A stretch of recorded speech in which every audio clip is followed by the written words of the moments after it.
ये दिख क्यों नहीं रहा है ट्रंप को? अगर उनके टीवी चैनल्स इस बात का खुलासा कर रहे हैं, इंटेलिजेंस रिपोर्ट भी सामने आ गई है पाकिस्तान की, और पाकिस्तान का इतिहास भी विजय जी ऐसा है कि वो दगा देता है, तो ये ट्रंप को दिख नहीं रहा है या वो जानबूझकर देखना नहीं चाहते हैं? नहीं, दिख नहीं रहा, ऐसा हो नहीं सकता।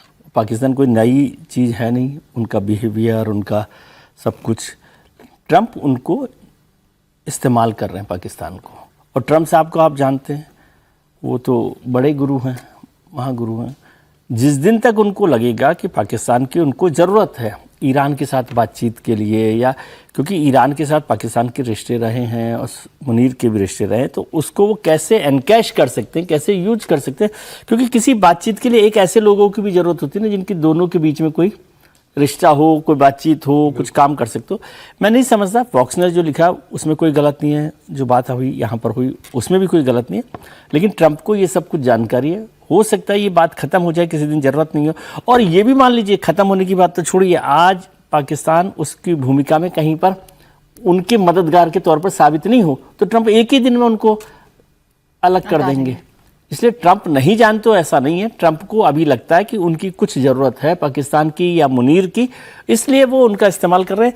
इस रिश्ते पर मैं कोई बहुत गंभीरता से लेता हूँ ये उनको। और ट्रंप साहब को तो आप देखते हैं वो रोजाना के हिसाब से डे टू डे बेसिस पर रिलेशनशिप रखते हैं, डे टू डे रिलेशनशिप पर बातचीत करते हैं।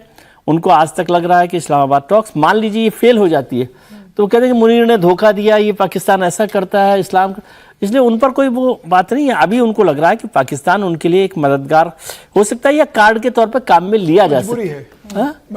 मजबूरी है तो वो वहां तक उसको यूज कर रहे हैं, इसलिए कोई बहुत ज्यादा चिंता की बात उसमें नहीं है। देखिए, मुझे लगता है कि थोड़ा सा पर्सपेक्टिव देख लेना चाहिए इस पर्सपेक्टिव को कि अमेरिकी एडमिनिस्ट्रेशन हमेशा पाकिस्तान के मिलिट्री एडमिनिस्ट्रेशन के साथ खड़ा रहा है, ये पूरा इतिहास है।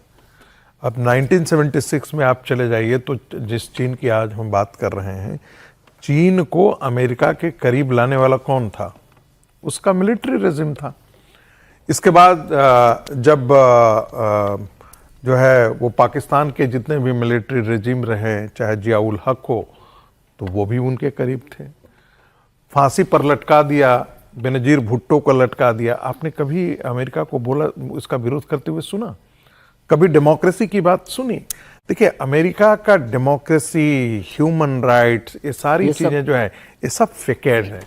हमारे यहाँ भी टेलीविजन स्टूडियो में लोग उसका जिक्र कई बार आकर के करते हैं, अमेरिका की ये रिपोर्ट छपी, और उसको आप हमेशा कूड़ेदान में फेंकने की सिफारिश कीजिए। उन पर कोई तवज्जो मत दीजिए, वो पूरे कचरे हैं और वो पूरे राजनीति से प्रेरित होते हैं, उसका कोई मतलब नहीं बनता है। आप अपने नेशनल इंटरेस्ट के साथ खड़े होना सीखिए, बस इतनी बात से है। अमेरिका के लिए आज जो मुनीर हैं वो बहुत काम आ रहे हैं। ईरान में बातचीत करने के लिए उनसे कोई बेहतर उनको विकल्प नहीं मिल रहा है। आखिर उस खाड़ी देश में तो कोई ऐसा बड़ी ताकत तो है नहीं जिसके साथ वो बात कर रहे होते। टर्की बात करने के लिए होता, लेकिन टर्की तो खुद ही युद्ध में उलझ गया था साइप्रस को लेकर के, वहाँ मिसाइलें उसकी तरफ से भी चल गई थी, ईरान ने भी टर्की की तरफ मिसाइलें मारी थी।